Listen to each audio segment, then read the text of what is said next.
Hello, what do you do when the council close a road and impose a diversion of several miles, increasing your fuel costs and perhaps more importantly, wasting your valuable time?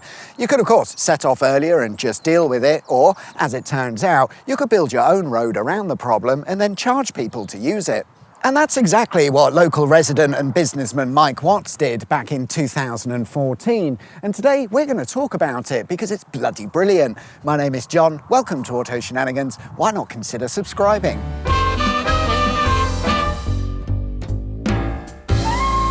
Our story begins with the A431, a road that isn't particularly large, but it forms one of the main routes from Bath to Bristol, and as such it's a fairly busy stretch of road with local residents and businesses using it to go about their day. The other main route between Bath and Bristol mostly utilises the A4, and these roads have been key trading routes for centuries. In the 1700s the routes were turnpiked, which means you had to pay a toll to use either road, and they were known as the Upper Turnpike and Lower Turnpike owing to the River Avon running in between.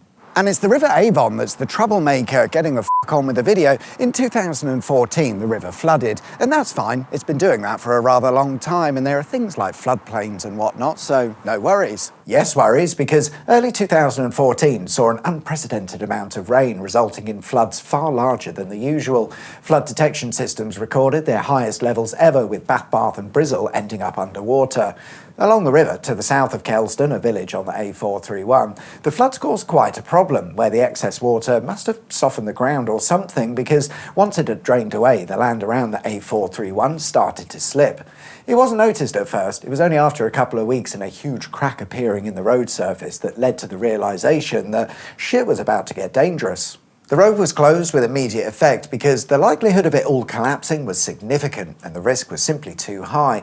Not only was vehicle weight a factor, on this part of the road they were fighting gravity, as it sits on the side of quite a steep hill. Even if no one used the road, there was still the chance of it all crashing down into the valley below, which is less than ideal. But given how dangerous this situation was, the council jumped straight into action, coming up with a solution to get things sorted in a matter of days. That's not what happened. The council closed the road, set up a diversion route, and then spent months working out what to do. It wouldn't be until July of 2014 that work would actually start on repairing the road, 6 months after the initial problem began.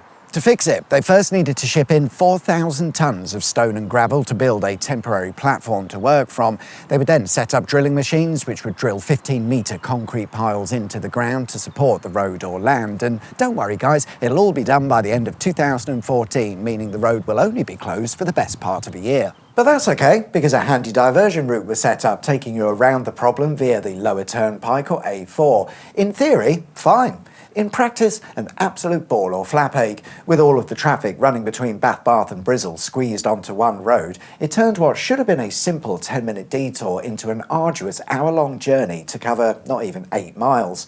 The real annoyance was that you had to do all of this pain-in-the-arse diversion just to avoid a 300-metre section of closed road. But what else can you do? Now, of course, if the roads were closed for a couple of weeks and things sorted out in a timely manner, then I don't think anyone would have really minded all that much. But this situation dragged on for months, and the only reason for this that I can find is councils and money. Rather than the council just pay to fix it and it be sorted quickly, they applied for funding from the government, saying that it was all caused by the flooding and not their problem to resolve, at least not financially anyway. In any case, this took forever, delaying the actual repair process. Things took so long, people had taken to helping themselves to the farmers' fields that sit alongside the A431. They were simply cutting through and bypassing the closed section, which is a bit of a piss take really. By August of 2014, 6 months after the road closure, with no clear solution in place and local businesses reporting a drop of 30 to 40% in revenue as a result of the road closure, local resident and business owner Mike Watts, in conversation over a few pints with the farmer who owned the fields, had an idea. What if we built a road? If people are cutting across the land anyway, you might as well. And of course it has the benefit of saving everyone the time of going around the diversion route. Oh, and we could charge people a toll to use it. It was agreed that Mike would rent the land from the farmer, so with that sorted, it was on to funding. The cost to build the 360-metre road was £150,000.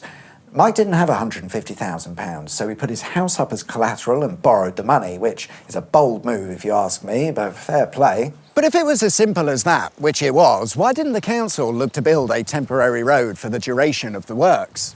Well, they sort of did. However, they decided that it wasn't worth it, and they estimated that the time to build the temporary road would be at least 16 weeks, and that's after you've sorted the land and rent agreements, etc. So it'd be months of additional work. Meanwhile, Mike and his 3 mates built the entire thing in 10 days, precisely on time and within budget. Although, don't get me wrong, we're not talking a smooth tarmac dual carriageway here, it's a glorified dirt track. However, it did need to be built to a certain standard in order to withstand the projected 1,000 vehicles a day that might use it. Those vehicles would have enjoyed a mere 1.5-minute drive through some lovely countryside and fields before rejoining the A431, having bypassed the broken section of road. The cost to do so was a very sensible £2 per car, which isn't a lot when you think about the fuel and time saved, and everyone thought it was wonderful. After the first week of opening, the road appeared on Google Maps and other navigational devices as the Kelston Toll Road, which is quite funny because it's a completely unofficial road. After a month of operation, it looked like Mike was on track to recuperate his costs, although, to be fair, he didn't go into it as a money-making exercise, but he also wasn't remortgaging the house for the lols. Either way, the toll road was working and all was well, which means the council had to step in and ruin it. Well, kind of. Mike didn't apply for planning permission to build the road, opting to instead apply for retrospective planning permission after he built it. It is a bit cheeky, but it might be quite a clever move. If you've ever worked with councils and planning, you'll know that it takes an extraordinary amount of time to get anything done, during which time, certainly in Mike's case, you can continue operating and bringing in the monies. Don't hate the player, hate the game. Mike applied for retrospective planning permission, and it then took the council over 8 weeks to reply. They wanted to do further inspections and surveys and stuff, which adds on more time, and by the time the councils had their shit together, the toll road closed in a twist of events. Whilst Council Department A had been messing around with Mike and his planning paperwork, Department B had been busy fixing the A431. So busy, in fact, that somehow they'd managed to finish the repair work a month early. This never happens, and it's almost as if the council wanted to say "F you" to Mike, because this meant that the Kelston Toll Road had to close a month earlier than planned, meaning Mike missed out on some all-important revenue that was factored into his original business plan, resulting in a small loss for Mike, which is a shame because all he wanted to do was make life easier for everyone by applying a bit of common sense. Sadly, not enough, it would seem, but the toll road, whilst operational, was a fantastic solution for all who used it. The Kelston Toll Road was open from August to November and saved 163,000 people from an agonising diversion. And you know what? Fair play, that's a lot of people. It's just a shame that the council couldn't manage it. Speaking of councils, did they ever sort out the planning permission for the toll road? No, they didn't. They took so long deliberating about the finer details that the A431 was reopened, Mike closed the toll road, and that's the last anyone said on the matter. I think Mike wins this round. And on the plus side, the council repairs to the A431 was a bargain at £2 million, only £500,000 over budget, but it was at least finished early. So, how do you set up your own toll road? You just build it and worry about the rest later on. And the rest will take the council so long to sort out, you'll have cashed in and sailed off into the sunset long before they get around to filing the paperwork. Could things be simpler? Absolutely yes, as Mike has demonstrated. Will things be simpler? Absolutely no, as the councils have demonstrated. Thank you very much for watching. Like and subscribe if you haven't already, and I'll see you guys next time. Take care. Bye-bye.